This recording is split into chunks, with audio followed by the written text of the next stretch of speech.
안녕하세요. 김은대 선교사입니다. 우리 목사님 말씀 참 재밌게 하시죠? 편안하게, 그죠? 네, 항상 들어도 제가 뒤에 나와서 얘기할 때마다 좀 부담이 되더라고요. 우리가 아까 그 비전이라는 찬양을 드렸는데, 제목이 안 나왔어서 아쉬웠는데, 그 찬양 제목이 비전이에요. 제가 이 시간에, 우리 EMF의 지금 인기사역의 비전과 미션은 무엇인가를 좀 말씀드리려고 하는데요. 아까 그 찬양이 계시록 7장 9절의 말씀을 가지고 만들어진 곡이거든요. 근데 그 찬양에 보니까 각 나라와 족속과 박원에서 아무도 능히 셀 수 없는 큰 무리가 흰옷을 입고 보좌 어린 양 앞에 서서 찬양과 경배를 드리는 그런 광경을 바로 사도 요한이 보고 그것을 요한계시록을 기록해서 오늘날 우리가 이 말씀을 읽게 된 거죠. 저는 이 사도 요한이 본 광경 비전이 하나님이 가지고 계신 선교에 대한 비전이라고 생각을 합니다. 우리가 흔히 선교하면은 사도 바울이 처음 선교했다고 생각을 하게 되는데요. 우리 인류가 타락한 것이 기록된 창세기 3장부터 하나님께서는 우리를 구원하시려는 계획을 가지고 계셨잖아요. 저는 그게 하나님이 가지고 계신 선교 계획의 시작이라고 생각을 합니다. 그래서 수많은 선지자들을 보내셨고 급기야는 예수님을 보내셨고 예수님이 바로 하나님의 선교의 계획 아래 이 땅에 오셔서 우리를 구원하는 일을 하셨던 것이죠.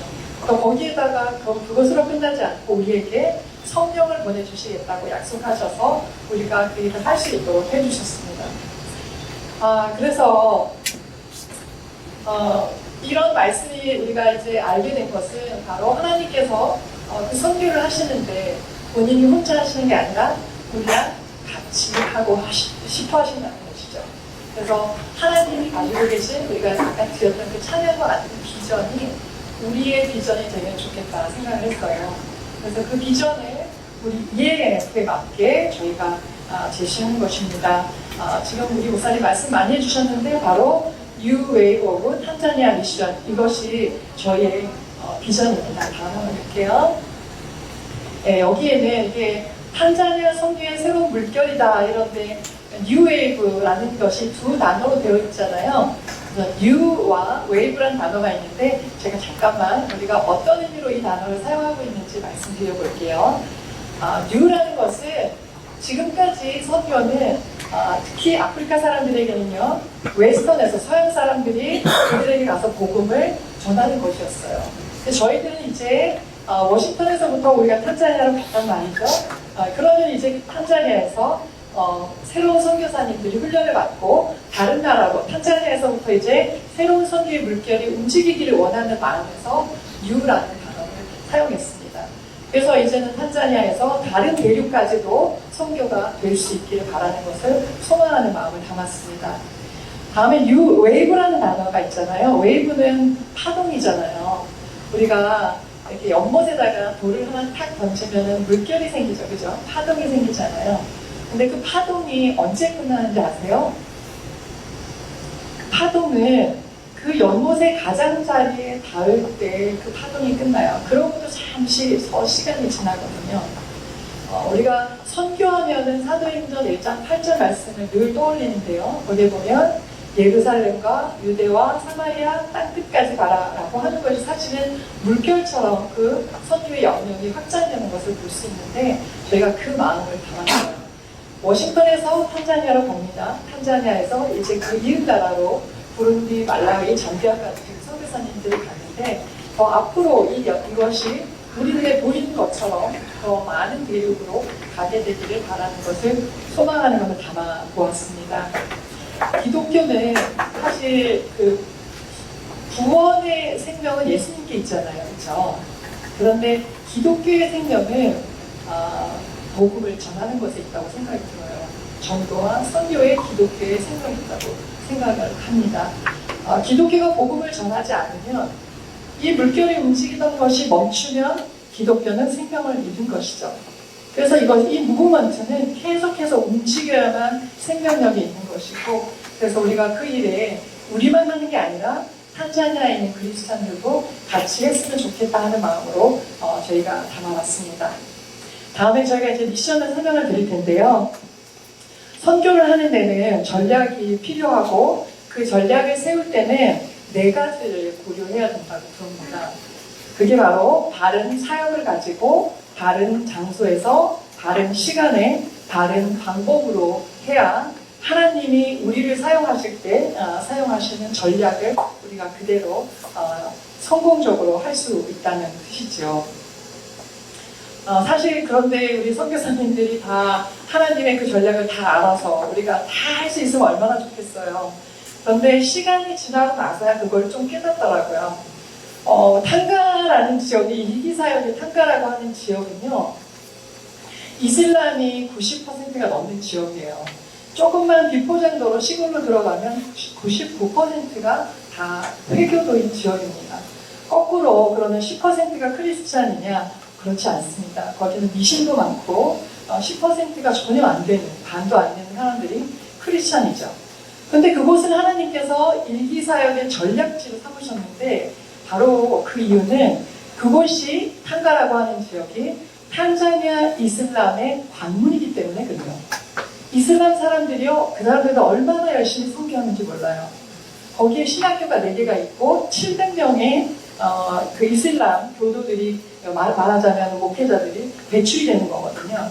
바로 그런 상징적인 장소에 하나님께서 신학교를 세우고 기독교 중고등학교를 세워서 하나님이 뭔가를 말씀하시고 싶었던 거죠.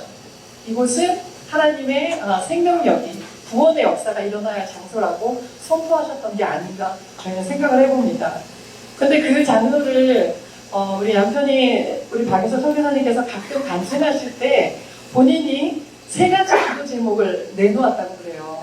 그게 첫 번째는 선교사, 한국 선교사가 아무도 없는 곳, 두 번째는 외국 선교사도 없거나 조금만 있는 곳, 또 세 번째는 기독교 분포가 아주 낮은 곳. 근데 이걸 3가지를 하나로 종합해보면요, 복음이 아직 전파되지 않은 곳이거나 unreached people에게 가거나 아니면 복음이 전파되었다 할지라도 아직까지 자립적인 교회가 세워지기는 어려운 곳을 나를 보내주십시오 했던 기도거든요. 저는 그것을 하나님께서 전략적으로 사용하셨다고 믿습니다. 그래서 그곳에 바로 여러분이 후원하셔서 탄가 신학교와 리빙스턴 중고등학교가 세워지게 된 거죠. 그러면 왜 우리는 지금 음대하라는 지역을 가게 된 걸까요? 하나님께서 저희에게 음대하라는 지역을 마음속에 주시는 여러 가지 이유를 지금 저는 설명드리려고 하는데요. 하나님의 전략이 과연 무엇일까요? 아까 잠깐 우리 목사님께서 말씀하셨는데 음베아라고 하는 지역은요, 탄자니아 남쪽에 있어요. 남서쪽에 있는데 복음이 이슬람은요, 복음이 해안선으로 들어왔거든요. 그런데 탄자니아의 기독교는 내륙으로 들어왔어요. 그 중에서 북쪽으로 들어온 라인이 있고 남쪽에서부터 올라가는 경로가 있는데 바로 음베아는요, 남아공에 있었던 그 네덜란드의 크리스찬들이 많았잖아요. 그 크리스찬들이 복음을 들고 음베아를 통해서 탄자니아에 복음이 들어온 곳이에요. 그러니까 탄가하고는 달리요, 음베아는 크리스찬이 굉장히 많습니다. 그럼 우리는 왜 선교사가 언리치드 피플에게 가지 않고 이렇게 크리스찬이 많은 지역을 하나님이 가도록 하셨을까요? 바로 그것은 그곳에 많은 크리스찬들이 준비된 크리스찬들을 일깨워서 동원을 해서 선교를 함께 하기 위함입니다. 제가 2024년 문화관 연구라고 하는 것을 보았는데요. 거기에 보니까 남반 크리스찬, 전 세계 크리스찬의 약 3분의 2가요 글로벌 사우스 남반구에 있어요. 놀랍죠? 아까 지도 보셨는데 이렇게 숫자를 얘기하니까 더 놀라울 거예요. 전 세계 기독교인의 3분의 2나 되는 사람이 글로벌 사우스에 있어요. 우리 상상하기 어렵죠, 그렇죠? 그런데요, 더 놀라운 기록 하나는 무엇이냐면 바로 그곳에 무슬림이 97%나 있다는 사실입니다. 우리가 보통 무슬림 하면 중동 지역을 생각을 하는데요. 바로 이 남반구에 무슬림들이 97%나 있다는 사실입니다. 그러니까 우리가 얼마나 열심히 크리스찬들이 복음을 전해야 하는지를 알려주는 사실이죠. 그래서 저희들이 그들을 동원해서 복음을 함께 전하자라고 하기 위해서 미션을 우리가 소개하려고 합니다. Awaken Africa for God's Mission. 그래서 저희들이 그들에게 외칠 구호는 일어나라 아프리카 하나님의 선교를 위하여. 이게 저희들의 이제 구호이며 미션입니다. 그들을요, 일깨우는 우리가 여러 가지 방법이 있을 텐데, 그들을 동원하기 전에 제가 잠깐 여러분에게 기도 제목을 드릴게요. 그들을 위하여 아프리카가 생각이 나실 때 기도 제목을 한번 기억해 주시기 바랍니다. 아프리카 선교를 하려면요, 3가지 과제를 해결해야 돼요. 이것은 제 경험으로부터 나온 것인데요. 제가 리빙스턴 학교에 있으면서 가끔 이제 애들이 수업을 들을 때 이렇게 어떻게 수업을 하나 하고 이제 몰래 밖에서 듣잖아요. 근데 히스토리 시간, 역사를 배우는 시간을 제가 이렇게 조심해서 이렇게 뒤에 숨어서 들으면요. 이렇게 생각하시면 돼요. 여러분, 우리나라 역사 시간, 역사를 배우는 시간에 일제강점기 시대의 역사를 이제 이야기를 듣는다고 한번 생각을 해보세요. 그러면 역사를 가르치는 선생님들이 그 역사를 가르치는 팩트만 전하는 게 아니죠, 사실. 그죠? 왜냐하면 우리 민족이 겪은 역사니까 그 안에는 상당히 많은 감정이 그 안에 녹아 있어요. 그 역사를 가르칠 때. 그래서 그 아이들이 그것을 들을 때요, 그때 역사, 지나온 아픈 역사의 그 흐름을 아이들이 다 흡수를 합니다. 그러니까 아이들에게는 그 식민지라는 것이 그냥 식민지만 있었던 게 아니고 바로 무엇이 있기 때문에 그들에게 아프냐면은 자기들의 손주들을 노예로 갖다가 팔고 그들이 노예 생활을 하면서 얼마나 고통을 겪었는지를 알기 때문에 그들 안에 이 안에 엄청난 상처들이 있어요. 그렇지만 우리가 더 큰 눈으로 보아야 하는 것은 그럼에도 불구하고 하나님께서 그 땅에 선교사를 보내셔서 복음이 전파되게 하셨다는 것이잖아요. 그래서 첫 번째 그들을 위해서 기도해 줄 것은 그런 역사들. 지금 현대 젊은이들은 그 역사를 겪은 사람은 아니지만 자기들의 선조들이 겪은 그 역사 안에서 그들을 용서할 수 있는 마음. 그것이 첫 번째 필요하고요. 두 번째는 그럼에도 불구하고 우리에게 하나님께서 복음이 전파되게 하셨다는 것에 대한 감사. 용서와 감사. 그리고 또 한 가지 중요한 것은 복음은 흩어져야 복음을 전할 수 있잖아요. 흩어져야 복음을 전하는데 우리나라도 예전에 사실 부흥이 일어났던 게 1907년 평양 대부흥 기억하시죠? 많이들 알고 계실 텐데요.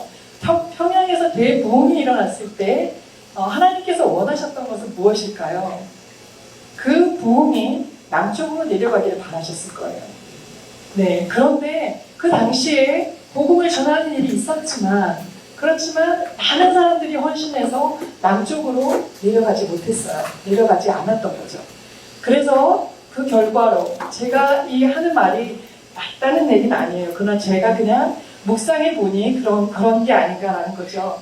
그 이유로 인하여서 하나님께서 우리나라에 6.25를 일으키게 하신 게 아닌가 하는 생각을 해보았습니다.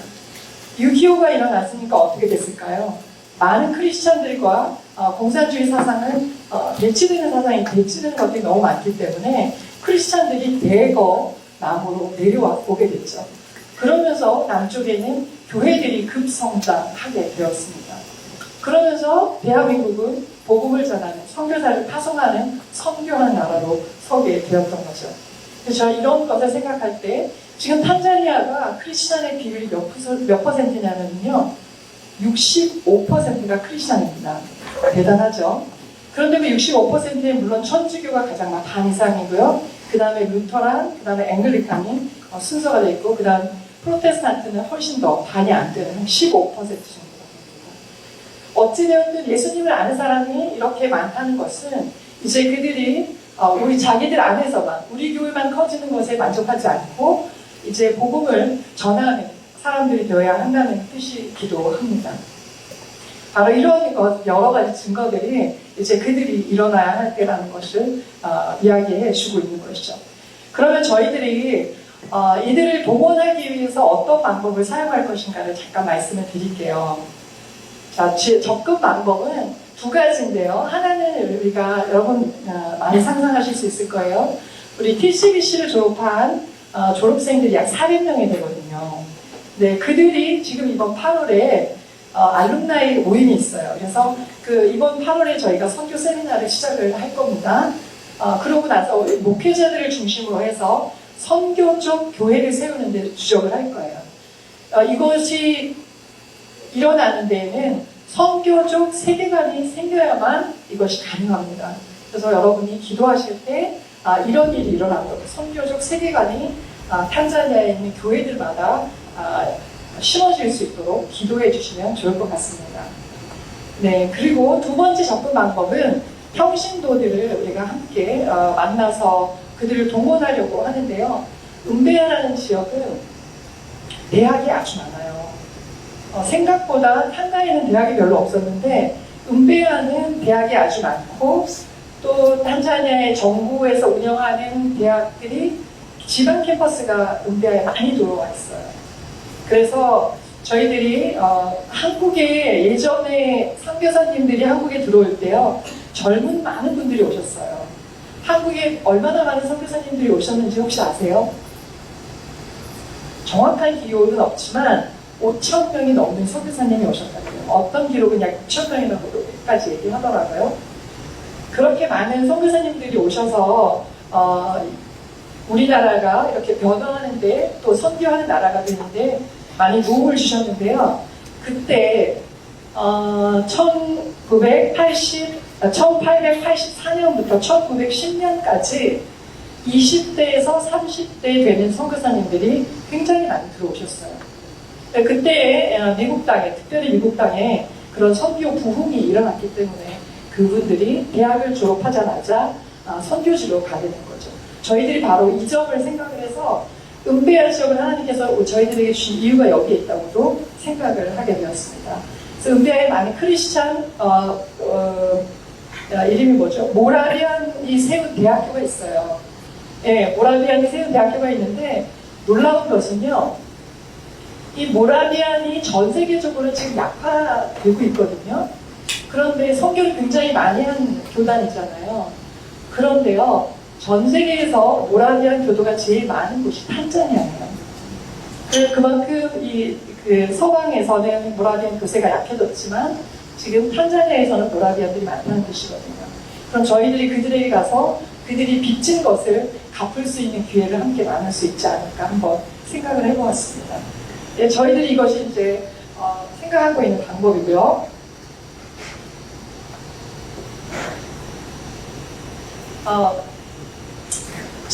아까 강희정 목사님께서 말씀을 이제 해주실 때 아버지의 마음 말씀하실 때 하나님의 일이 선교가 일이 될 수 있다 이런 말씀을 해주셨는데 저는 오늘 제가 드리려는 말씀이 그것이었어요. 하나님께서 저를 선교사가 되는 너무나도 영광스러운 기회를 주셨는데 저는 처음 선교지에서 선교사가 되었을 때 선교가 뭔지도 모르고 제 정체성의 선교사이지도 않았고 저는 교사이기를 원했고 김 선생이라고 부르는 걸 편안하게 생각을 했고 그랬기 때문에 그 당시에도 하나님께서 이게 너는 일하고 있지 선교는 아니야 하셨을 거죠. 지금 1차 선교를 마치고 돌아보니 제 자신을 돌아보니 제가 너무도 열심히 일을 했는데 그게 일이었지 선교는 아니었던 것 같아요. 그래서 저는 이 사역이 너무나도 감사하고 익사이팅하고 그래요. 왜냐하면 제가 이제 선교를 할 수 있게 되었기 때문에 그렇습니다. 그래서 너무 감사한 일이고요. 제가 이 예화를 하나 드려볼게요. 매튜 에먼스라고 하는 사격 선수가 있었어요. 그 사람이 아주 유명한 사격 선수인데요. 2004년 아테네 올림픽에서 50m 사격 경기를 하고 있었어요. 이미 다른 종목에서 금메달을 땄어요. 그리고 이 50m 종목에서도 가장 높은 점수를 받은 상태였어요. 그래서 마지막 한 발을 그 관역에 어디에다 맞춰도 그 사람이 금메달을 따는 그런 상황에 놓여 있어요. 그 사람이 아주 집중을 해서 관역을 쳐다보고 마지막 한 발을 쏘았습니다. 그런데 자기가 보아도 관역이 정중앙에 맞은 거예요. 그래서 점수판을 보았죠. 그런데 점수판에 점수가 올라가지 않았어요. 그래서 다시 그 심판을 향해서 이렇게 점수를 안 올려준다 이거죠. 이렇게 했어요. 나중에 알고 보니까 이 사람이 자기의 관역이 아닌 다른 사람의 관역에다가 마지막 한 발을 쏘았어요. 그럼 이 사람은 메달은커녕 순위에서 밀려나게 된 거죠. 우리가 어떤 일을 할 때 아무리 정확하게 하고 집중하고 최선을 다해서 열심히 일을 해도 우리의 목표가 잘못되면 또 우리의 방향이 잘못되면 우리가 실패할 수 있다는 거죠. 그래서 제가 이 말씀을 드리는 것은 바로 이 사람의 예화가 제 마음을 두드렸기 때문에 그렇습니다. 그래서 저희가 하나님이 원하시는 선교의 방향대로 갈 수 있도록 우리의 방향이 아닌 하나님의 목표에 맞는 그 관역에 향하여서 나아갈 수 있도록 여러분 기도해 주시면 좋을 것 같습니다. 제가 아까 처음에 선교 전략을 셀 때 4가지가 필요하다고 말씀드렸잖아요. 네, 이것도 저희 기도 제목인데 우리가 다른 선교 전략을 짜려면 바로 바른 사역을 가지고 바른 장소에서 바른 시간에 그리고 바른 방법으로 사역을 해야 합니다. 그런데 여기서 한 가지 더 중요한 것이 있는데요. 그 필요한 것이 뭐냐면 바로 다른 사람이 필요합니다. 네, 저희 부부가 저희들이 하나님이 저희에게 주신 은사를 가지고 그것이 좋은 사역의 기술이 되도록 개발하고 또 좋은 성품을 가지고 또 하나님의 음성에 귀를 기울이는 성령의 음성에 귀를 기울이는 이런 균형 있는 바른 사람으로 일할 수 있도록 기도해 주시면 좋을 것 같아요. 사도행전 1장 8절이 선교를 대표하는 말씀이잖아요. 근데 우리가 가끔 잊어버리는 것이 사도행전 1장 8절을 시작하는 첫 구절인 것 같아요. 첫 구절은 이렇게 시작하죠. 오직 성령이 너희에게 임하시면 너희가 권능을 갖고. 네, 우리가 아무리 좋은 계획을 가지고 있을지라도 저희가 성령에 충만하지 않으면 주님의 권능이 없어서 일을 할 수가 없기 때문에 저희를 위해서 꼭 기도해 주시기 바랍니다. 감사합니다.